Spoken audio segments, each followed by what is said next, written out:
Hi guys! Ayun, namumulaklak na yung aking ampalaya. Actually, marami na siyang bulaklak, nalalaglag lang. Ito mo. Ayaw pa maging bunga. Ang taba pa naman. Ito, ang daming bulaklak na maliliit. Oh.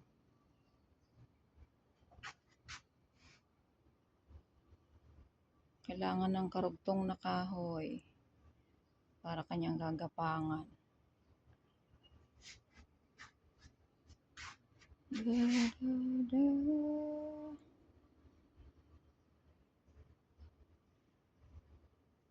Yun lang guys, ang cute. Ang saya lang. Makita ang dami ng bulaklak. Oh, may mga sanga na din. Ayan, oh, sumanga na.